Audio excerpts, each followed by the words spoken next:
We're back at it, and I gotta start the music. There we go. Music has started. Way too loud for me. I got done with Andrew Triggs. That was a super fun time. This is Blake Snell. What we're gonna do now, we're gonna pick up right where we left off. We got the Mariners.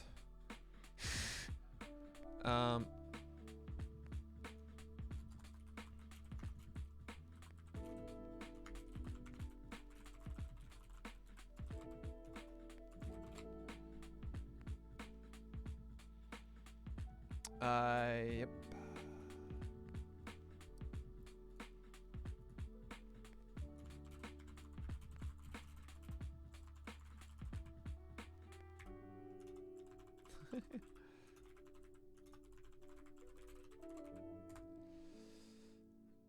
What up, Spinablix? Eric Fincher, good to see you, man.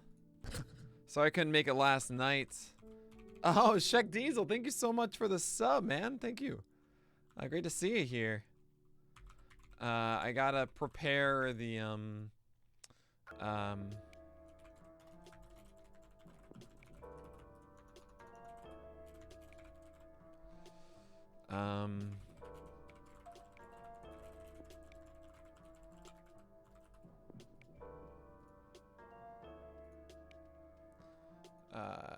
okay. No, that's not what I want.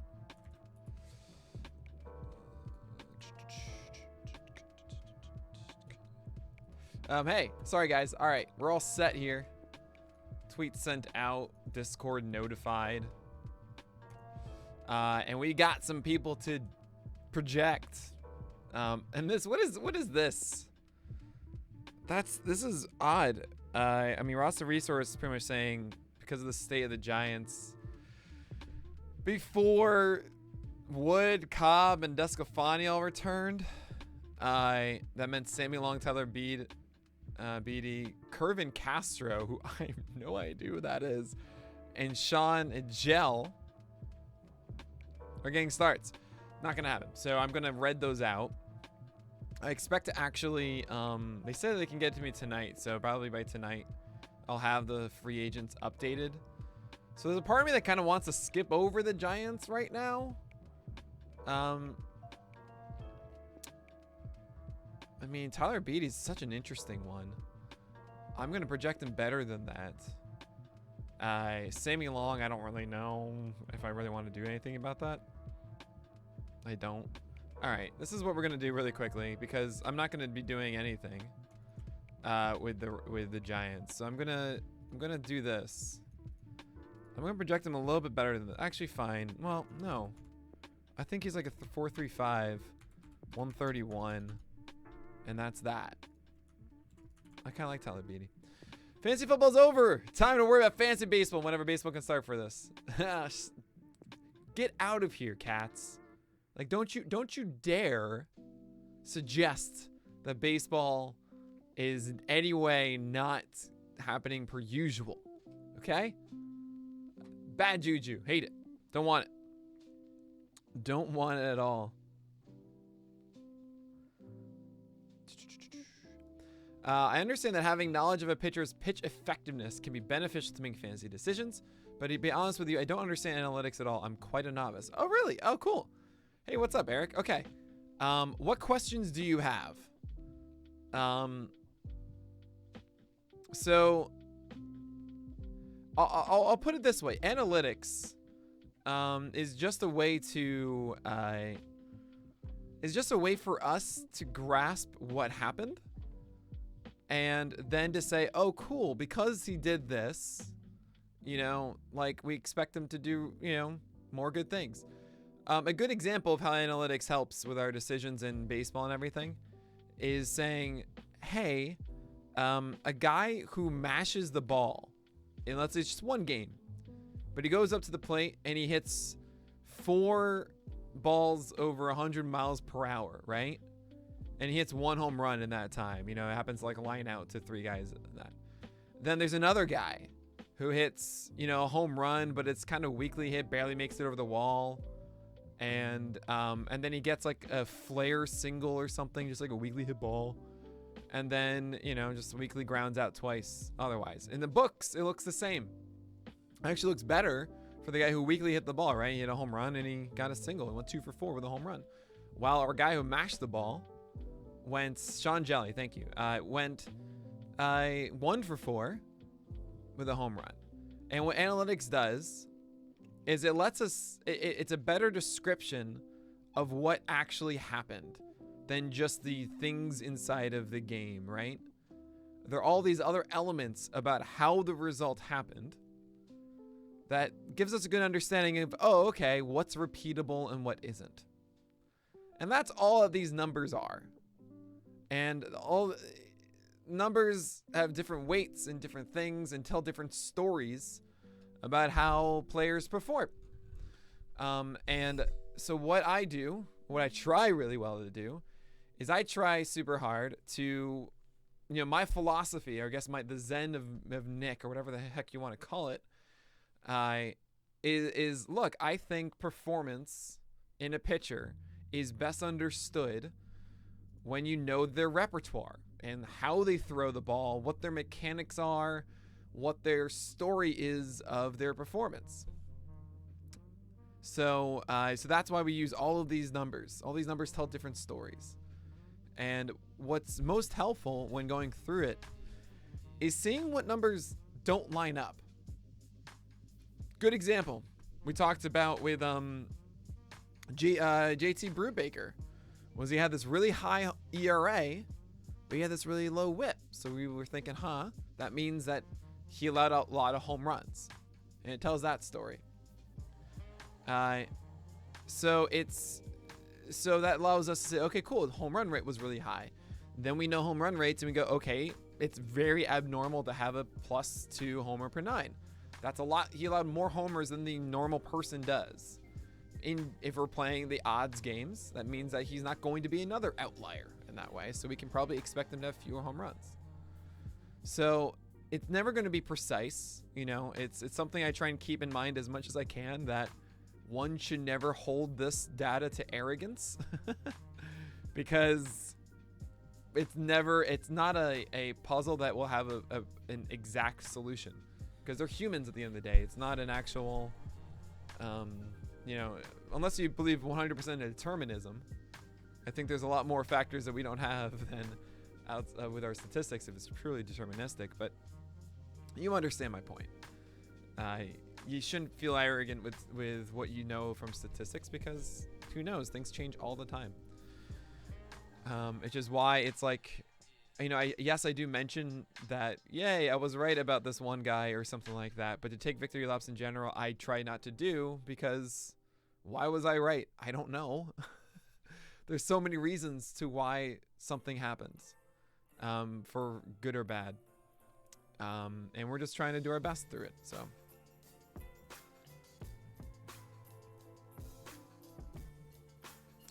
RVs, return values, cars. I don't know what RV is. Sorry. My hand is really cool. Random variable. That makes sense.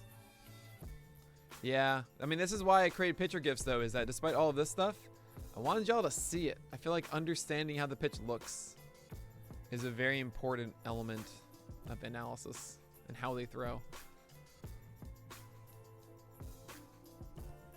Happy New Year, DJ Rick. Great to see you, man. That's good. And thanks everybody for tuning in again as we go through this. So let's get started. So I did Tyler Beatty already, and like this is I know Alex Wood and Anthony DeScafani and Alex Cobb are also already here.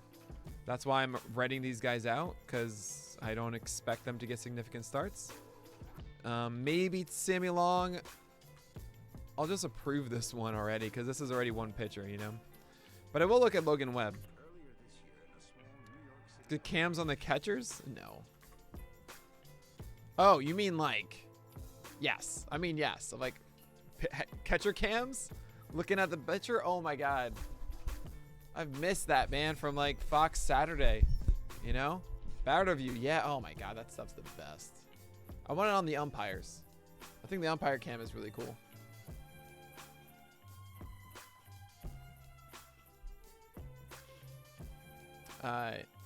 It was too bad. Like, they had those catcher cams, but in the times of standard definition, so you couldn't actually like see the ball, you know? Every game, it's crazy that they don't. It really is crazy. How easy would that be? And it would just be the coolest freaking thing. Everyone would adore it. You know? Ugh. Why is baseball not like... I don't know, man. It blows my mind. Okay. Logan Webb. What a guy. I've been going back and watching the streams I've missed. Even with my limited knowledge, it helps me get an idea of how to assess a pitcher going into the season. Oh, cool, man. Well, I'm glad. I'm glad to hear, Eric. It's really touching. By all means, ask every question you have as I go through this, okay? Stop me. Make me repeat things. I'm here to help, man. Every question you have, everyone here has had and may actually also have. So don't hesitate whatsoever, okay? It's really exciting to, you know, this is the joy for us, is teaching people and talking about this, because we want everybody to feel this way, to like enjoy the sport this much. It's a really cool thing about baseball. It's that it's not an exclusive. It's a very inclusive sport. You know, we don't gatekeep.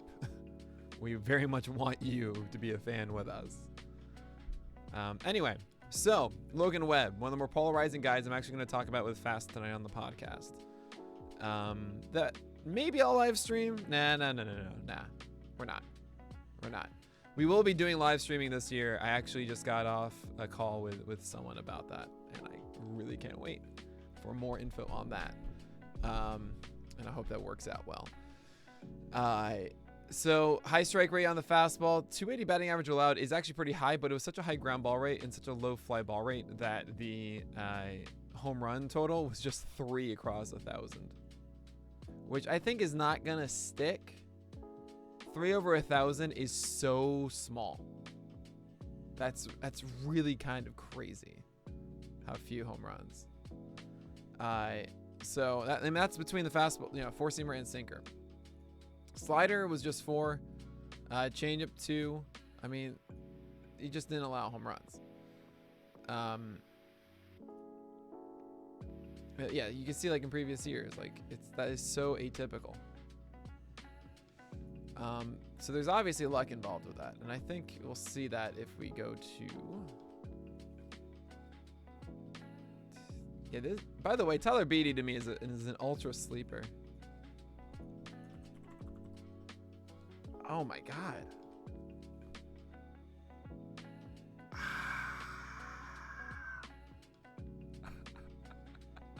I'm not kidding. I think he's an ultra sleeper. He should be drafted in Draft Champions, for example. He's someone in your 12 teamers you do not draft at all. But you monitor the first start.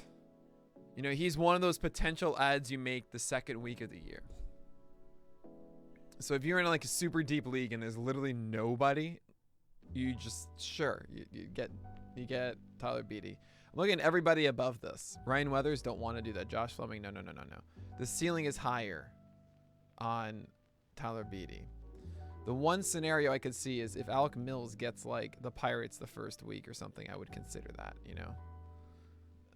But it's, yeah, no. Did I already do Eli Morgan? Oh, I didn't. I skipped over Eli Morgan. Right? Because it's Plesac, McKenzie, Savali, Bieber.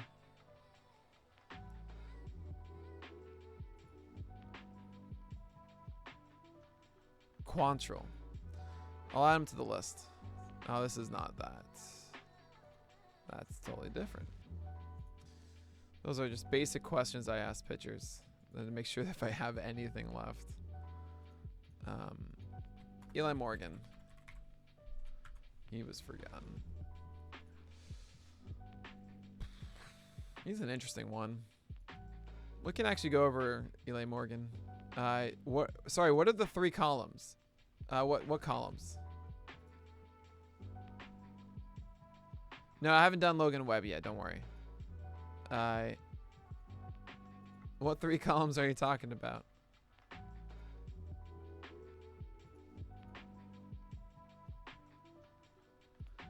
This? Oh, I'm sorry. Yeah, you can't see. This is NFBC. This is NFBC draft. So his ADP is 660, latest is 749. And then minimum is 469. Yeah. Min, max, average. And then this is how many times he was drafted. So sometimes it's not. You know, it should be 9. There are 93 drafts, and he was not involved in half of them. I imagine it's because some ended around 300, 350 or something like that, and then so on. Like for some reason, Brad Week was drafted in 1 at 556, 546. You know, Kyle Crick. Kyle Crick is filthy, so I get that in draft champions. Anthony K is the last pick. Wow. He was the final pick in 1 draft. That's funny. I don't do this, guys.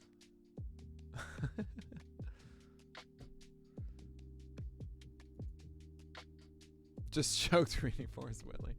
Anyway, with Logan Webb, this is the funny part to me. People are going to say, oh, well, you know, it was a 12.5% overfly ball. Nick, it can't be that ridiculous. This is the number that is actually startling. You can't expect Logan Webb to repeat an 18.5% fly ball rate. That's that's not a thing. In 2020, let's see this. Batted ball. Fly ball rate. Okay? Wheeler and Valdez did it. All right? This was in 2020, but that was a super small sample, so we're actually going to go 2019. Yeah. Full season, 21 was Dakota Hudson. Like, these are the true ridiculous outliers. Okay? 2018, fly ball rate, 24. So anyone that wants to sit and tell me, oh, don't worry about Logan Webb. In his 4-month season that was absolutely ridiculous, he had an 18.5%, but it's okay. 2019, 2020 were also low fly ball rates, just the same thing. So he got better. It makes sense. Nah, I don't buy that for a second. Unless we're sitting here and saying, look, Logan Webb is going to lead the majors in 2022 in fly ball rate. That is having the lowest one among qualified pitchers. There's no way. There's just no way. Right? And what happened, I can tell you why. It's because Logan Webb has the most sink on a sinker.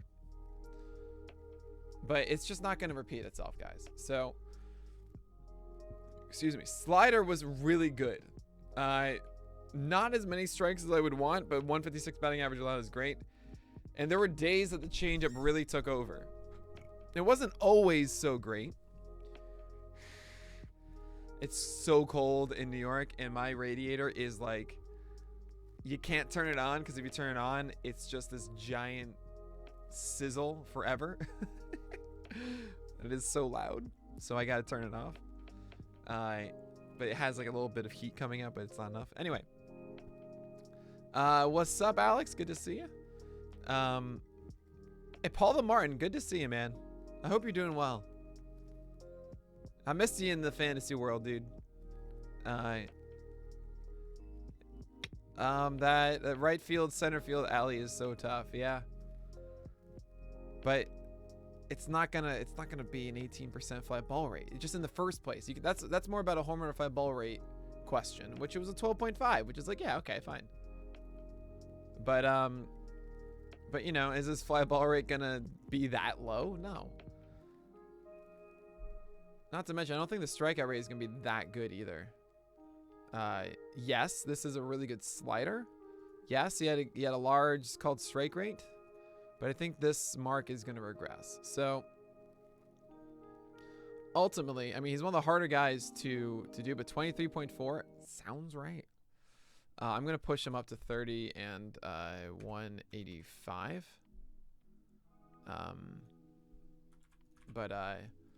Okay, it's not going to be a 126, but it's going to be like a 117, I think. It's not going to be a 395, but I'm going to say it's going to be a 372. So, right, so like, I don't dislike Logan Webb. I think he's going to be helpful for you, likely. But if I'm saying 372, 117, 23%, it's like, oh. Like, I'm not saying it's a 27. This is just absolutely Spinablex. Not a question. This is so close to being a Toby, guys. Like, that is not... This is really close to being a Toby. The issue really is that I don't think the slider and changeup are actually elite. I know the CSW was elite on the slider, but this is actually surprisingly low strike rate. Like, I expect this to be a 67, 68. So I think these numbers come down. This is far from above average. This is below average. This is below average. This is below average. This is below average. This is also below average. A Toby, yes. Oh yeah, great questions. So yeah, Eric, I made terms because I'm a silly man and I love giving names to things because that's what I do. So a Toby is a middling pitcher that is just good enough on your 12 teamer to stick on your roster, but you don't like him and you're constantly wondering if he should be going off to the waiver wire. That's named after Toby Flenderson from The Office, who comes into the office and gets his work done, but you don't like that he's there, right? So think of a Toby as someone who does not have an elite strikeout rate, but has just good enough ratios to be there. So like a 117 whip is good. SP22 is around where I'm going to have him, Alex. I think that's about right. Like, I had him around like the mid 30s in the preseason. Like in, I'm sorry, the preseason, in October, I think, for mine. And I've said openly that I'm moving him up. I think he's one of the hardest guys to rank, which I'm actually going to talk about tonight with Spore. And then Eric, Vargas rule is named after Jason Vargas when he was on the Royals, when we didn't think he was a very good pitcher, but he was doing so well that in no real world would you ever drop him. Like, if you had him on your 12 teamer, despite like we know he's not a good pitcher, you are going to keep starting Jason Vargas until he stopped doing as good as he was doing, right? And sometimes those turn into actual like legit players that were just like, all right, I guess now he's really good and whatever. Kind of like Jake Arrieta was so good in 2014 and when he had zero history of doing well. I think yeah, Paul, there's 2 glossaries on our site and it's kind of weird. Vargas rule should be there.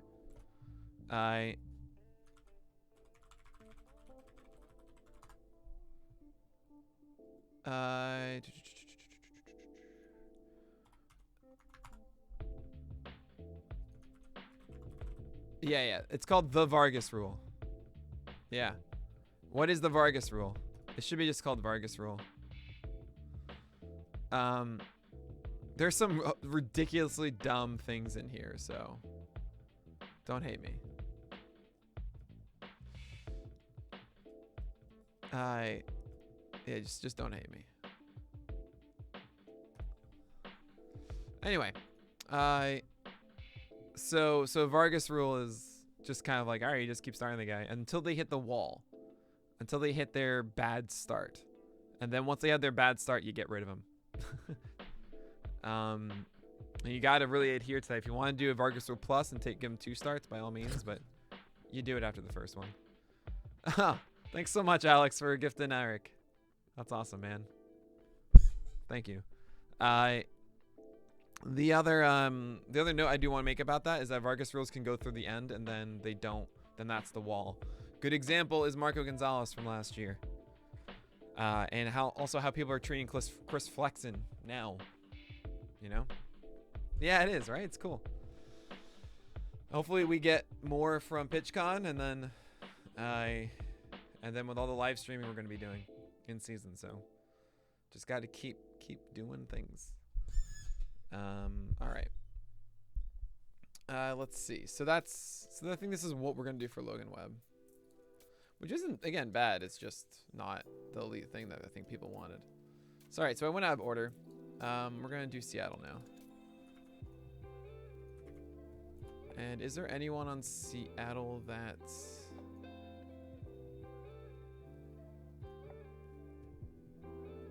Oh, here, take some Bezo bucks.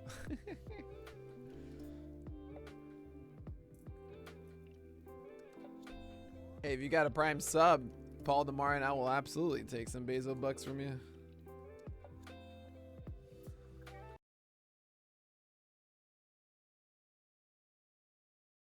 This right digital interface. That anytime I hit the table or anything close to it, the thing freaks out. Like, I'm gonna hit the table right now, and you're gonna realize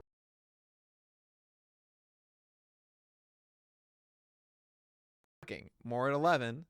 Now the music stopped for whatever reason. Can you even hear? Why did the music stop? No, that's Bring Me the Horizon. That's not supposed to be this. Oh, it's going. It's just not playing. I don't understand things now. I don't know. There's something that needs to get like fixed with this. There we go. There's a music again. Reverse fonts. Oh, that's perfect. Oh, that's so good. Hey, what's up, Taiku? Good to see you again. Reverse fonts. All right, so keep in mind, Robbie Ray is here now, right? There's a chance that they go back to a 6-man again. Because they do have some guys. Kikuchi isn't a part of this anymore, right? He's a free agent. So that's going to be Robbie Ray. So I guess this doesn't change. This just gets swapped out. Do they have another option? Oh, I'm thinking of George Kirby coming up, probably.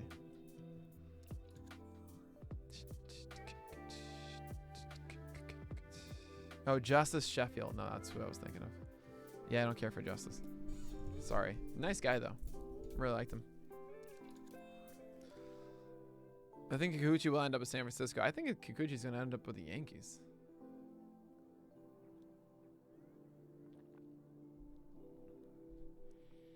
Well, Brash, I think, is going to be a reliever from what I saw. But I don't know what I'm talking about, guys. Who knows? So I'm only going to do these 4. We're going to start with Marco.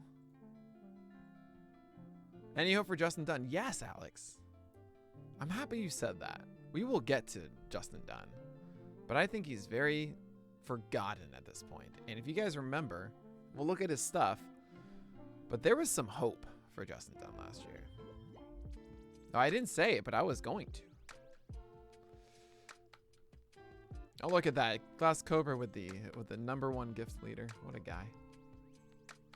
What a guy. All right. So Marco Gonzalez is a Toby.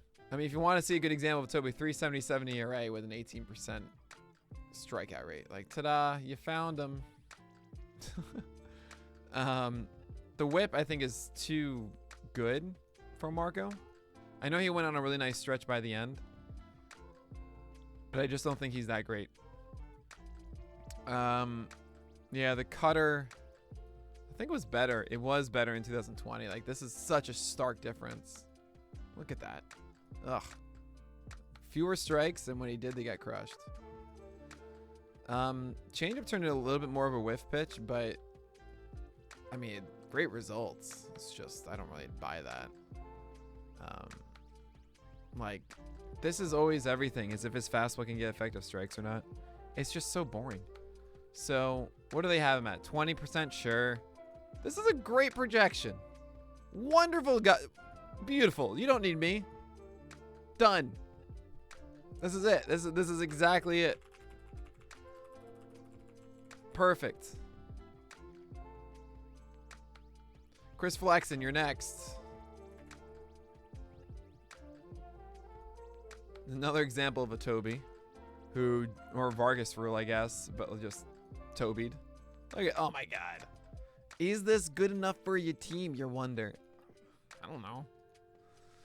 You know, in season, it was such a back and forth.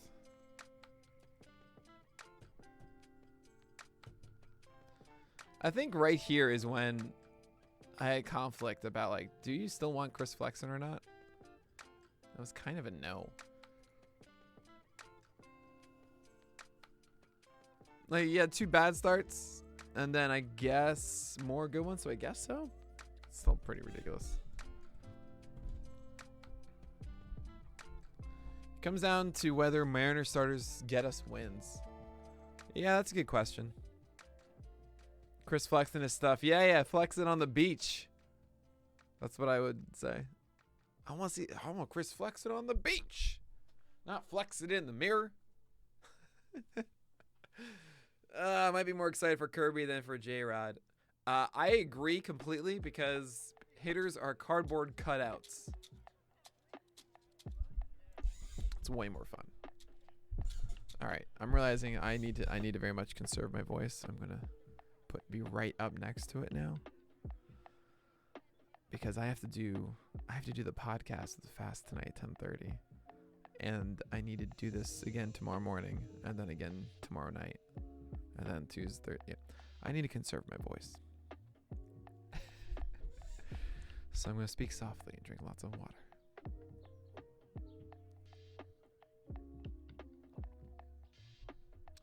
How are we going to project Chris Flexen? Well, let me tell you. Fastball got strikes, got hit, did not miss bats. Decent called strike, but overall not very good. I think this is his cutter, not his slider. I mean, look at the velocity difference. It's just 3 ticks.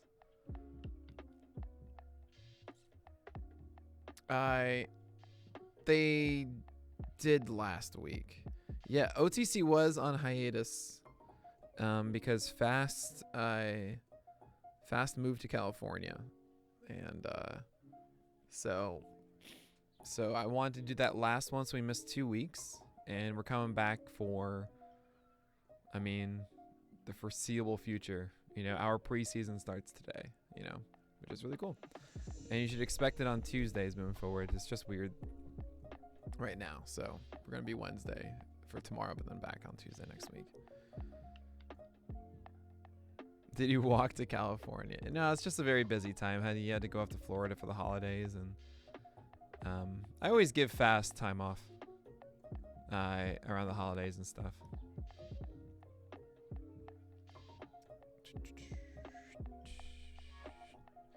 I mean, yeah, these days, you know, it's Fast is a very busy man. You know, back in 2016 when he joined the team, you know, this was the thing, right? And since then he has a wife and new jobs and moving off to California and all this stuff. A kid on the way. Yeah. So, you know, I just say, hey man, just do the podcast with me. Don't worry about anything else. All right. Slider was how did he get his outs, dude? The changeup, you know. Hey, well, thanks for saying Q, man. I'm assuming you have a question. If you have a question, by all means. If not, if you just want to say Q, okay. I hope next time it's preceded by maybe B list, something like that. I don't know. Thanks for the follow as well, man. Is this like a bot or something? So what you do, you like leave one letter and then you follow and then like, I don't know. Anyway, about flexing. Now this looks good. A bot heading. Well, it's not prime sub. It's just a follow. Are you MI6? There it is. I love it. Collecting data. I don't like any of this. That's why you allowed a lot of hits, you know. This isn't looking good. Like nothing showcases strikeout rate. This is just no, no.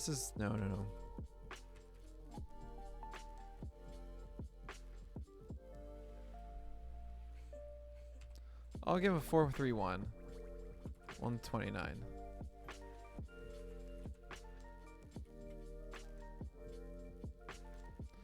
Nope. Oh, Logan Gilbert. No.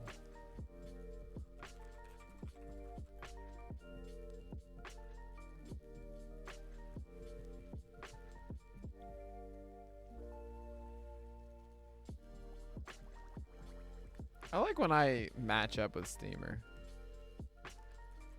Feels good. Shows I'm not crazy. Wow, they have him down to a 460. We have him a 388. Is that too high? Maybe it is. Wow, this okay. I can't get behind this though. No, he's not a 131 guy. Nah, I'm fine with our projection of Marco Gonzalez. I'm not gonna second guess it.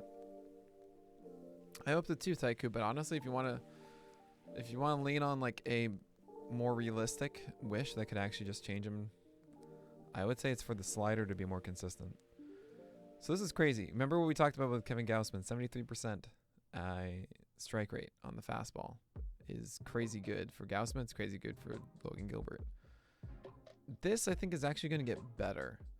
Why do I say that? Because I think the other pitches are going to get better, which then make they all, it's compounding. When you have a lot of good pitches, they all help each other out. Such a high zone rate too. That's kind of crazy. Good swing strike rate also. Yeah, well, yeah, you're not right. You're not wrong on Pyrel, right? Like, in general, you want your overall batting average allowed to be underneath this. So let's see what the other ones are. 211's great. It's just 55% strike rate. So there's a lot of potential in the slider. It's just he overthrows it a good amount. When it's inside the zone, Z contact is really low. O contact is super low, right? So when you get these swings, it's a good thing. I mean, overall contact, like he gets a 39% whiff rate on it. That's really good. Even better on the changeup, my lord. 52% whiff rate on a changeup is stupid good. Like they just don't hit the pitch, but I'm sure he doesn't get strikes on it because he doesn't throw them. Yeah, 30% zone rate, like 45% strike rate, you know? So he either overthrows it. Yeah, he just messes it up completely a ton. And then this is nothing. So you see all these sub 60%. I'm actually really shocked the walk rate was this low.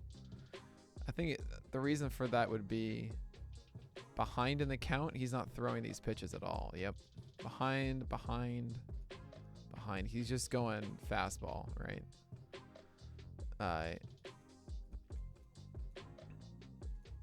So when he would throw, he would do surprise curveball, a surprise changeup, and then try and put him away with a slider.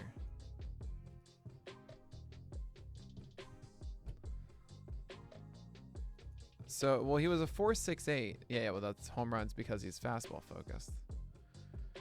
He shows some nasty stuff despite not getting any game action in 2020, basically jumping from A. Well,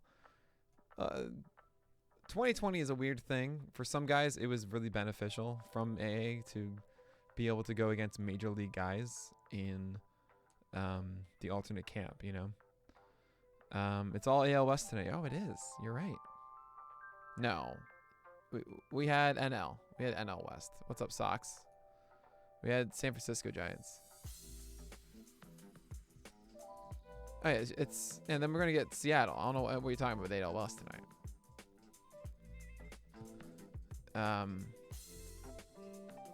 It's always just a mystery what 2020 was. Considering so fast, will help be the four-seamer perform well. Yes. I will say batted ball, high bacon. And the, you know, pretty high home run total. I mean, it's fine. I wonder if it's actually, yeah, I thought so. Mistakes in the slider.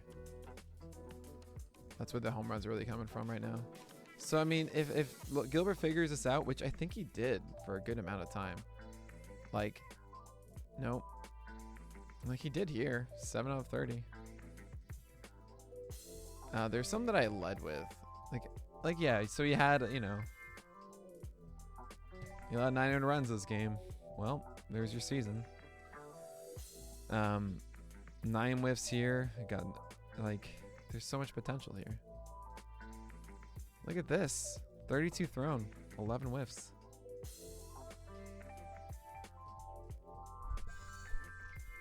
Oh, I said I was going to start at 6 o'clock? Oh, I messed that up for Discord. Whoops. I thought I did now. I meant to start it and didn't do it. But yeah, this is kind of what I'm getting at for Gilbert, is the slider. So, hopefully we get that, you know? Oh, and only, it was more of a question. Oh, is it instead of it's? I'm sorry. That's you typed it out right. I just misread it like an idiot.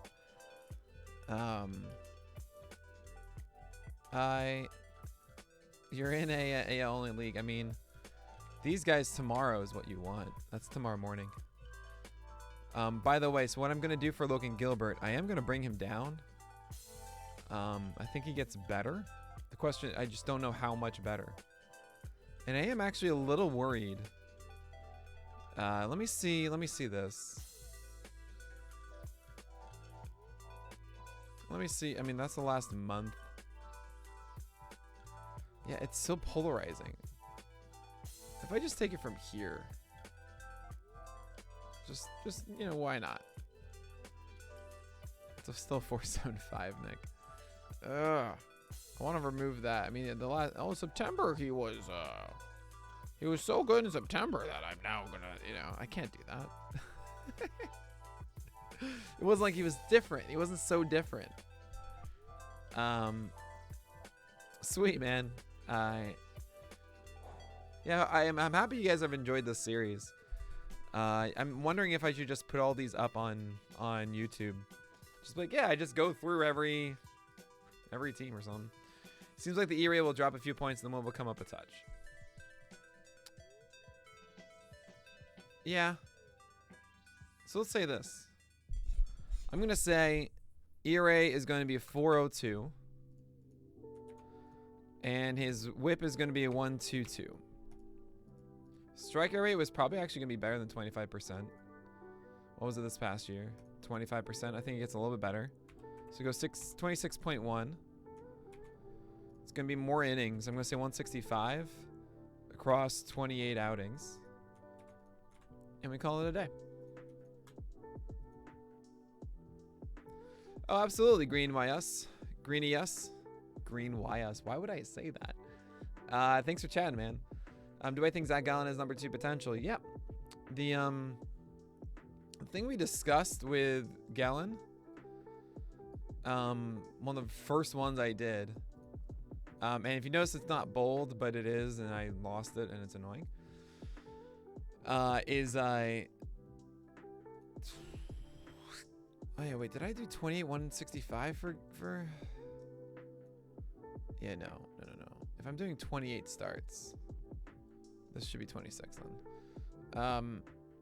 Wait, no, what? No, Nick, that's not what you mean. Oh my gosh, you gotta pull this down. Either go up, which I am. Yeah, I'll do this. Yeah. Anyway, with Gallen, what we talked about here is it's really about him getting more in command of his curveball and his cutter.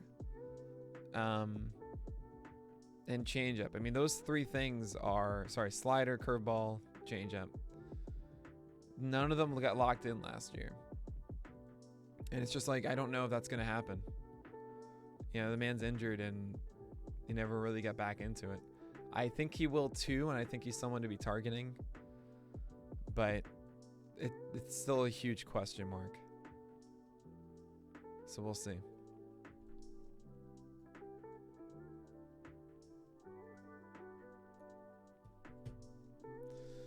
All right. Have you thought about making a PL Streams YouTube to store all of these? I know it can be a mess with the algorithm if you put them on the main channel. Oh, that's an interesting idea.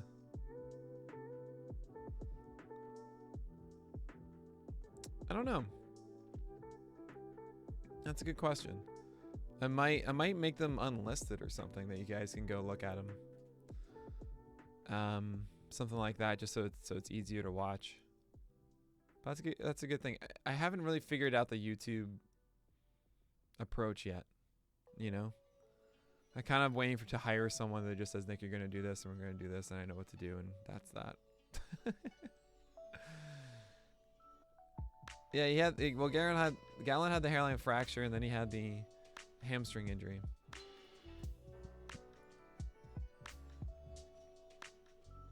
Alex, I think I might take that deal, honestly. I think Brian Reynolds is a little overrated. I don't think he's going to stand out much more.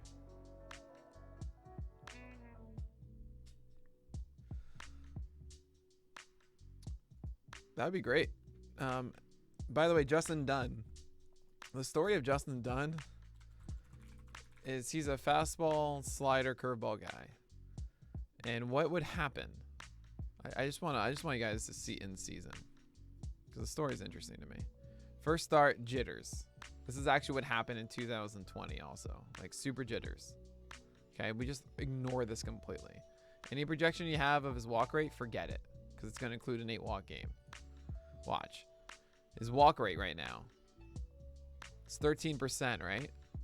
If we get rid of just that first start, because that's a ridiculous no-nothing start, all of a sudden down to 11%.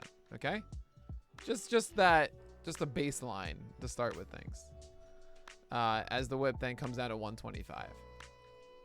I mean, you should already be thinking of this guy as a 125 whip from last year. It's kind of funny how that perception just changes instantly. Like 3.55 ERA with a 125 whip and 10 starts. That's how we should be considering Justin Dunn last year. It's really funny to me.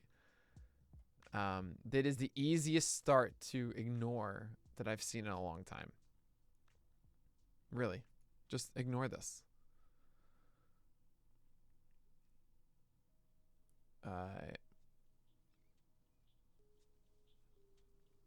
Yeah, this is just like his MLB debut where he walked the farm and the chickens too. No, not the chick. Why did I say this? But no, Freddie has increased velocity from spring. Yep, it's true. So he was throwing 94. And that pretty much stuck. Look at this, guys. 91.5 in 2020. 93, 94 this year. It's kind of cool. Curveball and slider both show potential. Both are low batting average allowed pitches. Great. This is just the consistency of the pitches. Not enough strikes on both to really push him over the edge. Let's see the numbers overall. 10% swing striker versus 7. Strike rate went up, but this is the annoying part, is that he got worse results. Dang it. That should change. So as the season went on, and this one, you didn't really have either one of them, but fastball worked, so okay.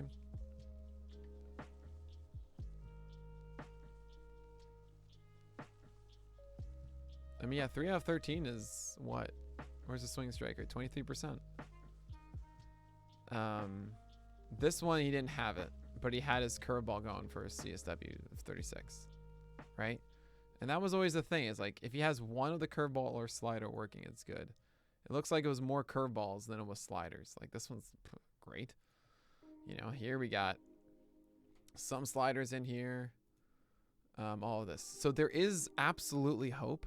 And I was really sad that he got hurt.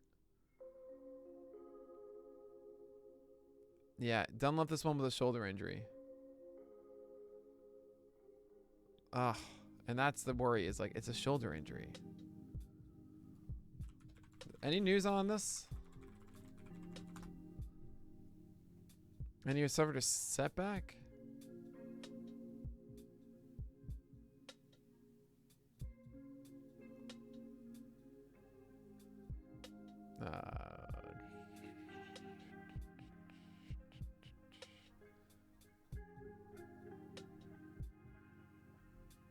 Oh yeah, right. There was a gap here. And this was a deal. Yeah, I'm still ill. Velocity was a little slower. And not breaker. Yeah, it just wasn't good. Man, you just don't know. Okay, so that means I'm going to project him out 4. I just don't know how healthy he is. I don't think he's going to be this bad, is the thing. So I'm going to put him as a 125. We'll leave this. I see him as a 9.8. I don't think he's a 13. If he gets this amount of time. Yeah, all right, we'll leave the 417. There we go.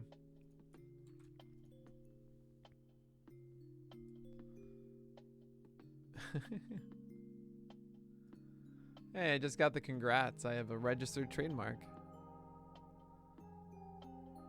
Sweet. Thanks a lot for that.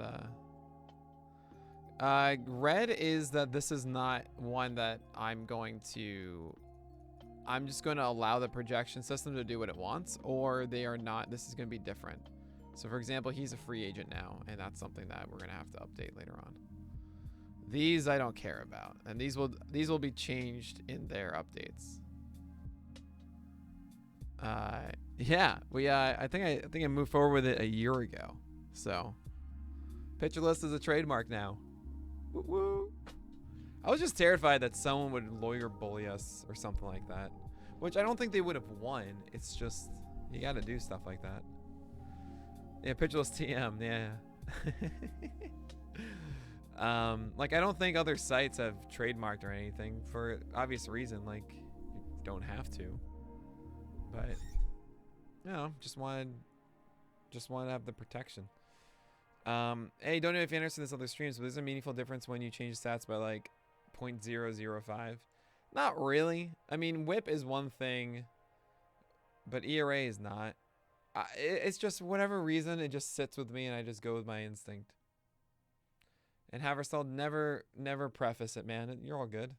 I'm never going to react like, oh, I answered this on another stream. Nah, man, I'm never gonna say that like obnoxiously. If I say that, it's for the people who have already heard it. That you know, I'm just prefacing them, not you. Roller skating pitcher list team lawsuit coming. Yeah, it's absolutely subjective. Yeah, give me a quick second. I wanna.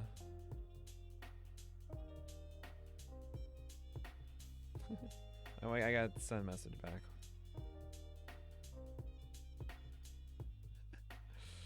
Oh, I should print this out. It's the trademark. I don't know if you guys can see it, but it's the certificate from the United States Patent and Trademark Office. Sweet.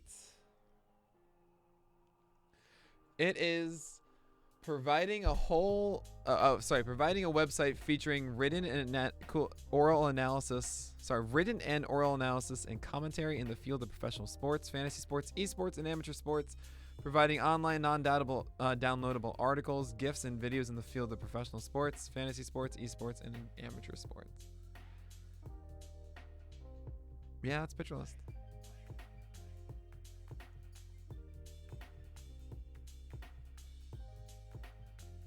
Sweet.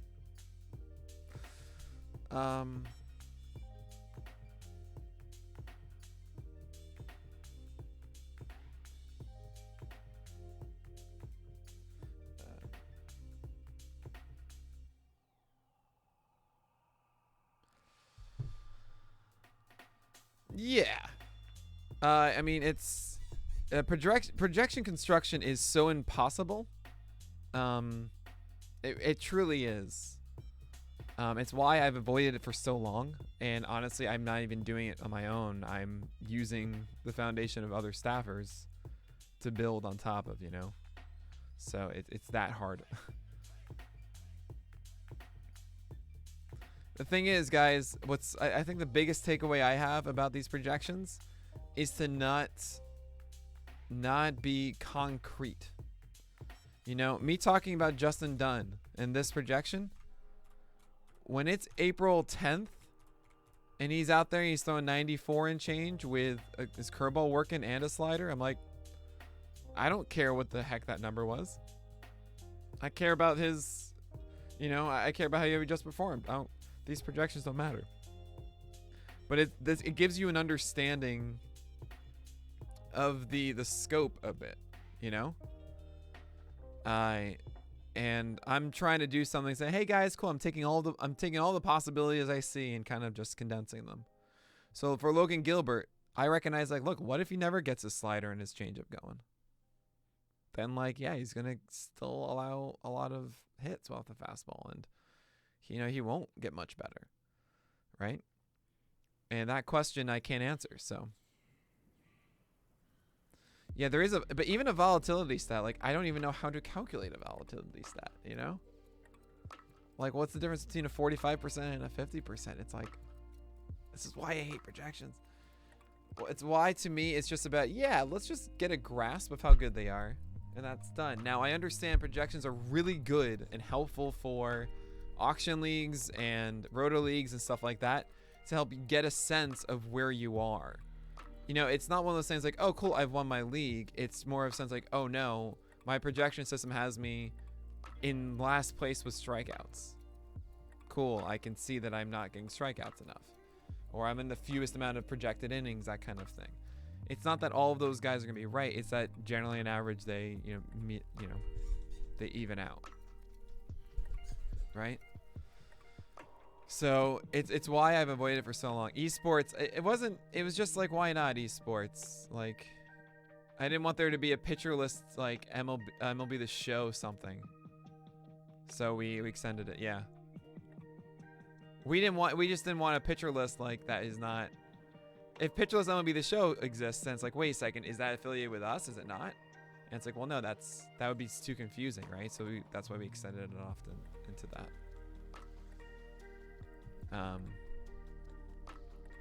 So anyway, so let's go to the Cardinals now. And then I gotta leave you guys until tomorrow morning. Is there anyone with the Cardinals that I am leaving off?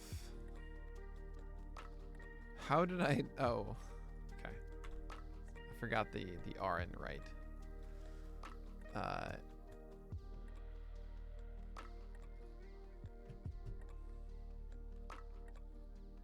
Wayne White, Johan Oviedo. Nah, I'm not leaving him off.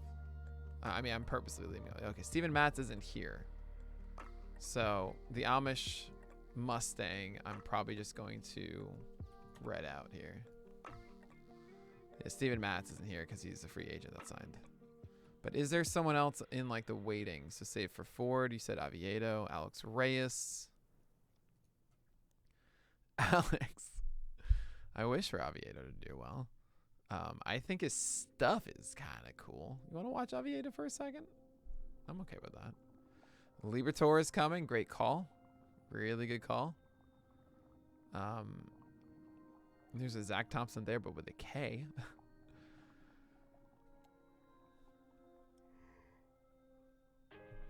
Hap could re-sign. Who do we get the axe, though? I feel like they want this to be the rotation, though. I think the Cardinals are in a fine spot where they don't need to add anybody else. You know, like, they have some backup options. Like Oviedo, they have Woodford. They could even make a thing out of Reyes or even Hicks going to the rotation. Yeah, so as you guys just said, right? So they're fine. I don't think they're gonna do anything like that. Isn't it kind of funny? The entire thing I just said, I could have done it like every talking head. Excuse me for a moment. Let me put on the scene. Gonna turn off the music. That's the wrong music. There you go. The thing about the Cardinals is, you know, the Cardinals, they got a good rotation right now. I think the way I see things, so the Cardinals, they don't need to go out to trust your guys. You know, you got Wainwright, you got the veteran, you got Flaherty. He's going to come back. He just had injury. I think he's really primed for a good season ahead of him. Miles Michaels, he had some promising things last year, came back. You know, he gave us a good season in the past. I think we're going to see a lot out of him. Dakota Hudson, the same thing. And look, if we got someone like Steven Matz, you know, he knows how to have a defense behind him. I don't see a reason to go out and get other guys. We got a lot of them in the way. We got Alex Reyes. We got Hicks there, too. There's Oviedo, you know, maybe one day, and there's Libator. Oh, man. I don't see why the Cardinals will go out and get somebody. Oh, God, I will never be that person.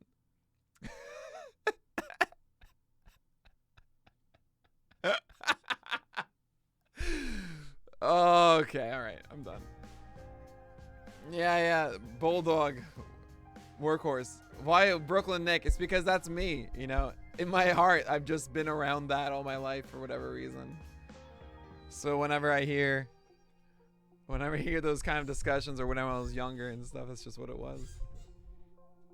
Can we do a podcast of New Yorkers without New York accents doing New York accents?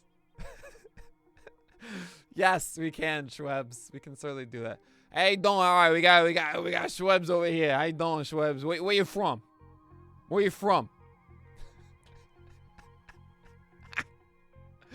You know what they call the travel baseball team that I was a coach of? They call them the Brooklyn Bulldogs. They actually do. I'm projecting over here. Oh, that's funny. All right, I'll protect the voice. That's funny, Schwebs. But yeah, no, that was the name of the team, the Bulldogs.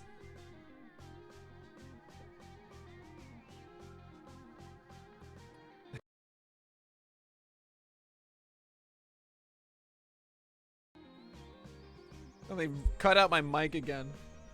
Jesus. This is so sensitive. Why? It's unbelievable. Okay. Adam Wainwright, you know he's not going to do this again. I think the most underrated fastball in the majors with this 25% strike rate. Wow. 25 call strike. This is a really low strike rate. I'm actually very shocked about this. Huh. Hey, Toby. You would listen to a PL comedy podcast? Oh, no. No, you wouldn't, Merc. There he is, a comedy podcast. Yeah, I have joked. I think at some point in our history there will be something called the Plaidcast, which is going to be a speakeasy podcast. So this idea I have, where it's a podcast that goes up between 9 p.m. Eastern time and is deleted by 5 a.m. Oh no, 6 a.m. Eastern time. So like, it literally doesn't exist on our feed unless you are there.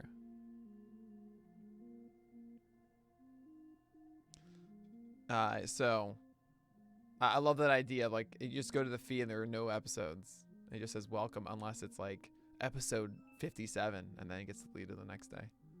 I think that's such a funny idea. Everyone's like, are you serious? But like, you like lower your listenership. I'm like, yes. But I want it to be like an event. Yeah, they're called Twitter Spaces. Yeah, right. But I do like that idea for like a podcast. Because, oh, I gotta go to my app right now and download it so I don't have it. You know, like it's something you have to download only between a certain amount of time. So you theoretically could have a library of it, but it's just we don't do it.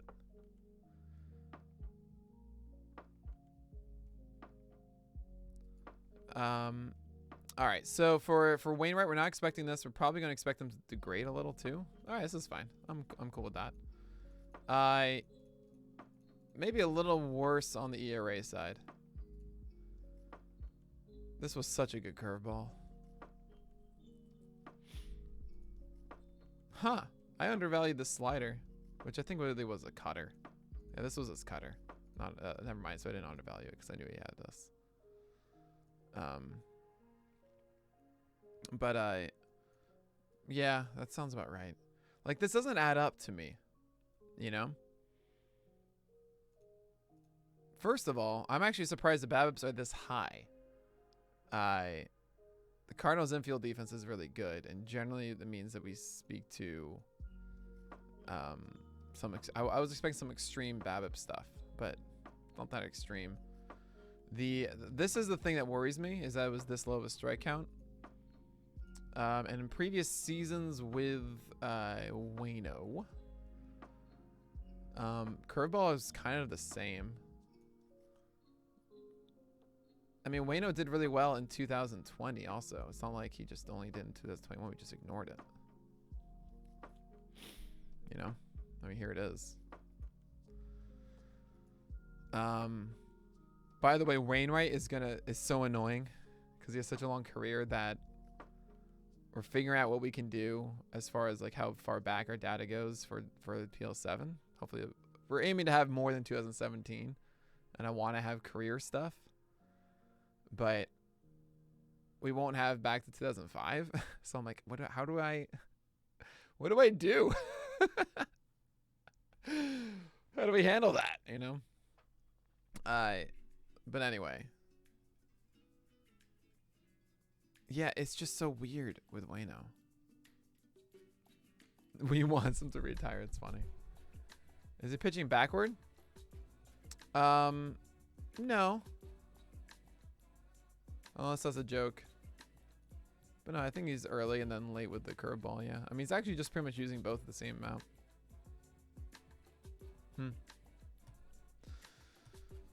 So anyway, so with this projection, honestly, I think it's good. Maybe the strikeout rate is... No, that's good. I'm just going to leave it. I'm not going to touch it. Flaherty, this is wrong. This is totally wrong. Gonna have him at a 3.42. No, it's again wrong. I think it's more like an 0.8. Maybe I'm too favorably doing this, but if I remember correctly, like, yeah, no, I'm cool with this.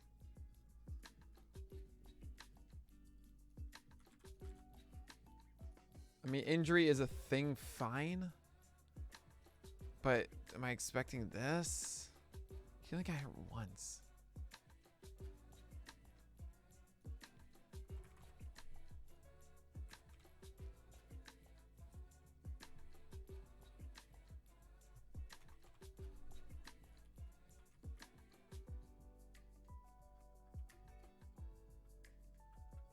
Yeah, it's just so low, right?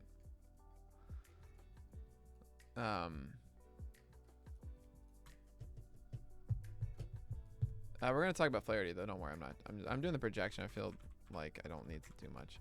There isn't really too much to talk about with Flaherty, I think, because the reason I'm high on him, the story is 3 seasons long to me. 2019, amazing second half. We didn't know if it was real. 2020 was 2020, and the Cardinals got COVID. I mean, it was like a ridiculous amount of time that they missed, and Flaherty didn't pitch much, right? So then we were like, we don't have much data for 2021. And what did he do? He was dope. Like, seriously. Take everything before the injury, so 2 months worth for Flaherty. 2.90 ERA. 26% K rate, 103 whip. He was good. You know, this is essentially what we were wanting to see from after 2019. And then he got hurt, and then he just didn't really pitch after. You know, he didn't really pitch much the rest of the year. When he came back, it was so limited. I don't know what this... Did he get injured twice? Is that really what the concern is? I could be really dumb here about undervaluing this and then getting injured a second time. So I could be... That's the one knock I would say is that, oh, he got injured twice. I love this. I keep seeing this. It's never to Jack Flaherty. It's what happened Jack Flaherty. Oh, it was an oblique strain. And then it was a strain in the right shoulder.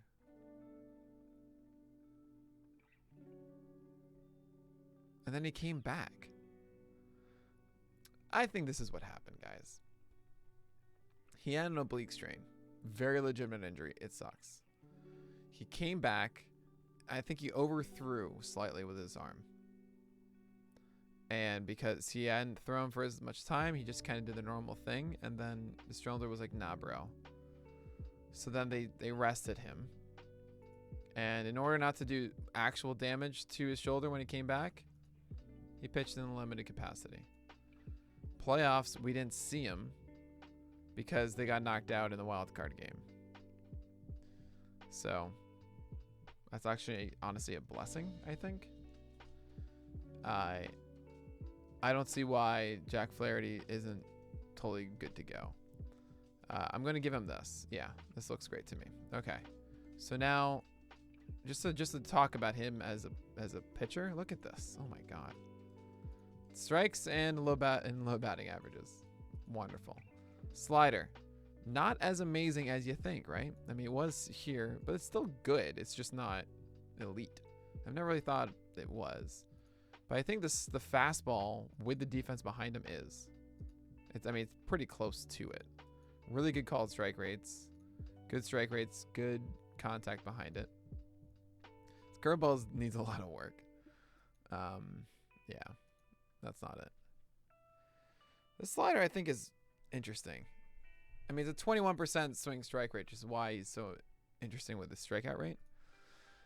I would like to see a higher strike rate, though. Is the only thing holding it back from me falling in love with him completely. But, like, it's still great. I mean, this 1-2 punch is really, really solid. He throws sinkers inside of here that do get grounders. But, yeah, I mean... Y'all should like Jack Flaherty a lot. Okay, Michaelis. I don't really have much for Michaelis, do I?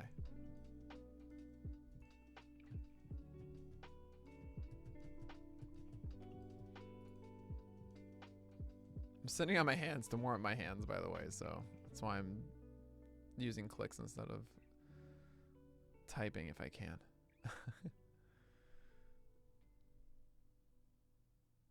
Chat, Austin Martin or Witt or Shane Mcclanahan. Is that Whit Merrifield, I assume? I don't know enough about Austin Martin. Shane Mcclanahan, I'm going to talk more about him with Fast tonight. I went at the beginning of the end of the stream earlier today. I looked at more of Shane Mcclanahan. And I was really impressed with the strike rates on his curveball and slider. Just the fastball coming down is the weird one.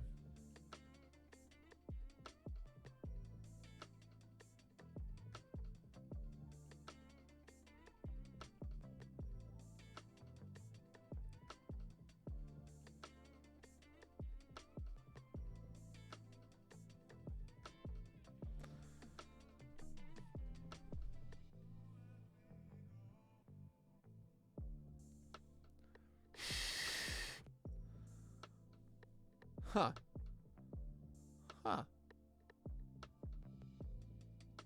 Sorry, I just had ideas up the wazoo. I realized I just like got into lost thought in my head for a good like 30 seconds. Like, oh god, hi, what's up? About strike percentage and just thinking about what we could do with it. I don't know. All right. Anyway, Shane McClanahan's fastball gets hit too hard is the problem, and I don't know how I stand on that. But Michaelis has the benefit of the defense behind him. I don't think the whip is going to be bad. 127's too bad. We're going to make it 124. Yeah, that's the one benefit of Miles Michaelis, I believe, is that whip is going to be good. ERA, I don't know. This is where it gets a little iffy. Throws a lot of strikes with four seamers, doesn't get crushed by them. The slider is. It did well last year, but I don't know if it's going to be that way. Here's the shape of it. You know, I was kind of hoping from previous years that it would do better in the swing strike department. It never got there. Velocity was down a tick, which is annoying from 2018.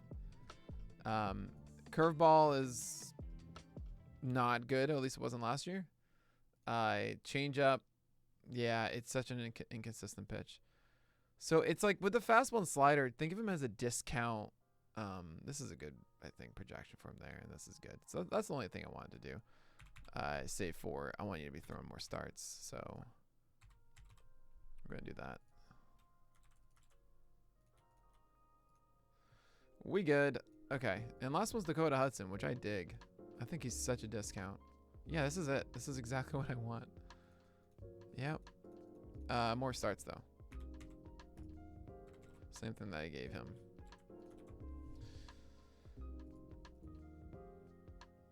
But, I mean, it's... Dakota Hudson is just kind of forgotten about a lot. Of like, hey, guys, this is a Toby if you want one. He's right here. Like, I don't know if it's a 3.57. That's too generous.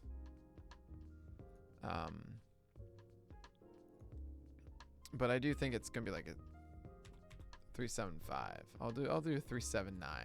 No difference, but just bear with me. Who cares? I'm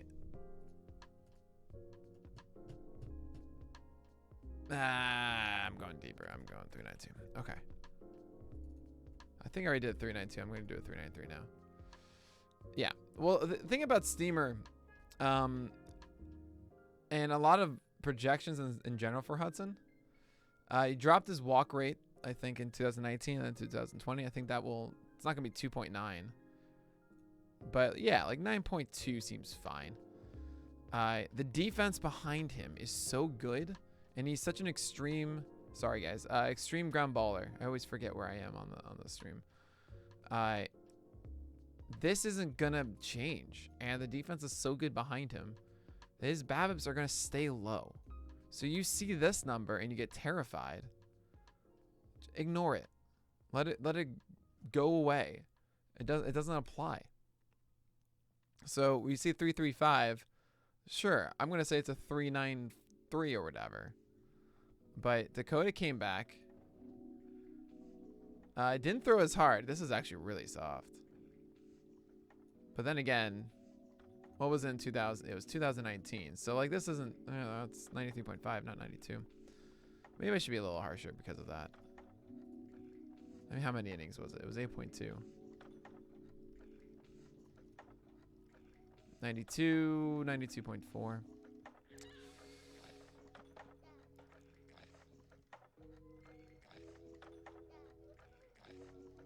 Yeah. I stick by this. Fine. 403. I'll do that. But I don't think it's going to be a 4-4 or whatever. I think he's... Yeah. Hey, what's up, Josh? Good to see you, man. What is this? Spicy apple love. You caught me right as I finished. Ta-da! We did it. I gotta take a break. I have a dev meeting, and then I have a podcast with Fast. I have to eat food before it. But I'll be back tomorrow morning. Let me look actually what my calendar is for tomorrow.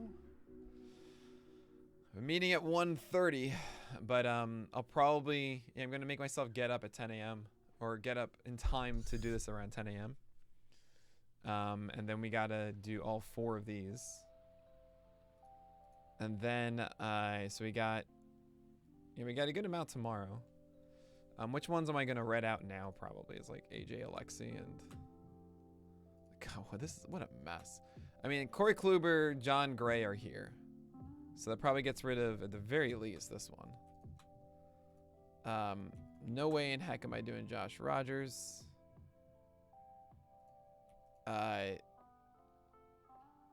Kevin Gausman is here, and I'm getting rid of Nate Pearson. This I'm gonna have to do. Yeah, Toronto. Oh man, yeah. Josh, for you, I'll do one Toronto guy. Right now, for you. I hope you're doing well too, man. We don't have Robbie Ray in yet. I'm getting the updates for all the free agents. Hopefully tonight. Respect the Alexi. I mean, there's no way. I mean, Colby Allard too. Drala. Oh God. I think it's Alexi that is out, by the way. Josh, who do you want it to be? Oh, no. Thanks, man. You don't need to say that. But yeah, that was a good question. People have been wondering about the same stuff too. So I'm sure other people have the same question. Oh no, I wanted to see the Rangers. Oh, they say Alexi's in there. Isn't Kluber here? Wait, what? I could have sworn Kluber signed with the Rangers again. Did I dream this? Wait, what? Oh, he signed with the Rays. Oh, I'm stupid. Wow, I could have sworn it was the Rangers. Huh. So, I mean, that means probably Rasmussen is gone. So, yeah, all right, I'll take this off of Alexi. Probably give it to Spencer Howard. No, they're both here. So, who gets Hearn? No. Drala, then. Ugh, all of them are so bad. I don't want to do any of them. Do you think the lockout will affect the start of spring training in the regular season? I'll do Manoah for you, no problem. I do dream about free agent signings. Yes, I absolutely do. Do you think lockout will affect the start of the spring training in a regular season? My best guess is no. I honestly think that it'll be right up to the wire. I talked to someone in the industry and made a really good argument saying, look, I've seen this stuff before. He believes it's all posturing, and which makes which makes so much sense in the world. Both sides have to say, look, I did the best I could. We didn't have any time left, and this is as far as we did. There's agreement today. There's a month left of negotiation, right? There's a lot more time to push back further, But you have to go up to the end, otherwise there's nothing. So, oh, and I agree with that, Fur Tree. I've said that multiple times. I think Baz starts in the minors. I think he's still going to throw 140 or whatever, 130. But, yeah, he starts in the minors.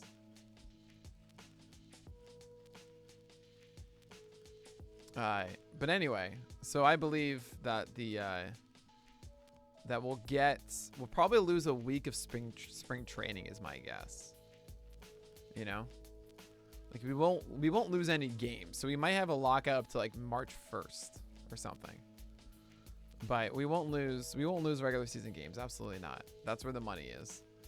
There'll be complaints about losing money in spring training games. And the players will say, like, look, we want to get out there and we want to have a regular season. We don't want to, like, miss that because that's critical to us succeeding and stuff, too. We want to be able to fight for, like, positions and everything. So I hope that February 10th or whatever, we'll know. But I think we won't hear a lot. I think we'll probably hear something next week about, like, there's some movement or something. And that's about it. But yeah. So we're gonna do Alek Manoah. And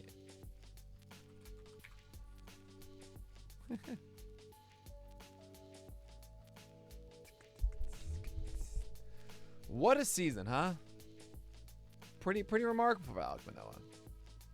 I mean, off the bat, 246 BABIP in Toronto is not going to stick. Home run rate isn't going to stick.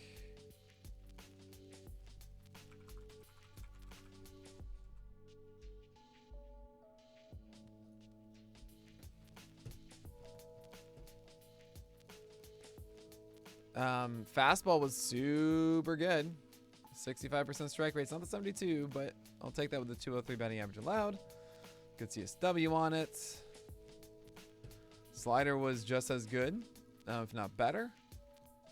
Getting, you know, and he just kind of went with those two. I was really sad in season about the change of development being just a 56% strike rate. I thought that could have been more. I remember that first game against the Yankees. Saw 13 of them, and they were effective.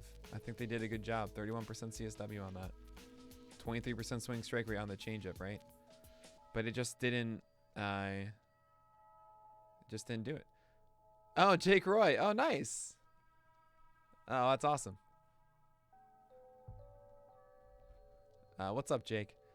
Hey, PJ. No, I'm just about to leave, man. I'm sorry. But you can go watch the Miami one from last night if you haven't seen it yet. Sorry, man. This is the last one I'm doing. I'll be back tomorrow morning at 10 a.m. though. Last night was Miami. Yep. Yeah, we did. Here's the results if you want to see them, or maybe you don't want to see them for spoilers. I don't know. Oh, what's up, Andrew?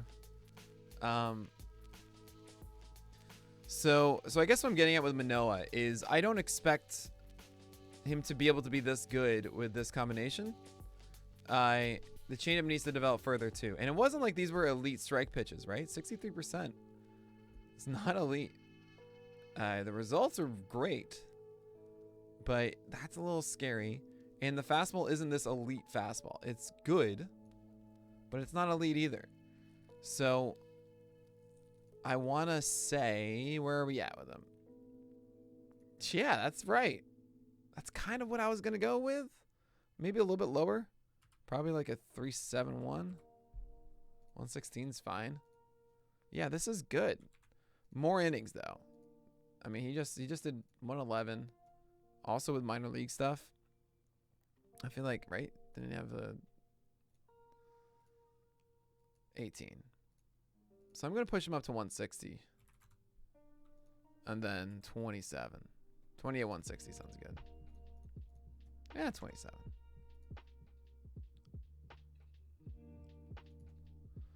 $160 over 27 is an IPS of 5.9.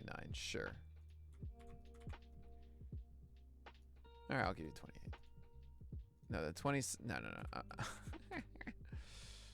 There we go. We got it. We got there. This seems fine.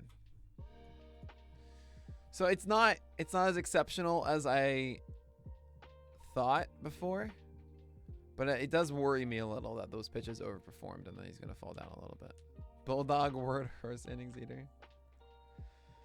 Oh yeah, CES. Oh, you work with that, man. Cool. CS is a fun time, I gotta say. I've always like looked at those shows and like I'm like, oh man, I one day want to go to CES or I want to go to like PAX East or something like that. It just sounds like such a blast. Just seeing everything out there. Yes and no. It's hard to see a lot of improvement in the changeup coming. I think is a case of things went really well for him. Like you can't expect improvement on 322 105. You know, like you can't do that. You gotta expect it's gonna fall down, especially when he had a 250 BABIP, right? FIP had him at 380, which is pretty much what I have him at 371. Like I have him higher than Steamer. Like Steamer doesn't like it. But I'm in. Yeah, it's we don't know. I mean, the question I always like to ask too is like, how does he improve? And I don't honestly know right now because I think the slider isn't going to be dramatically better, and the fastball isn't going to be dramatically better. You know, I don't really see the path forward unless he like adds his changeup or something. Spin rate, yeah. Why do you think they went Gaussman over Ray? Good question. I don't honestly have a good answer for you. Maybe track record they liked with Gaussman a little bit more than with Ray. I don't really, I can't tell you. I'm sorry to say. Maybe Ray didn't like actually being in Toronto. I mean, if you're saying, I don't remember what the contracts were, but I'm assuming that they're like the same thing.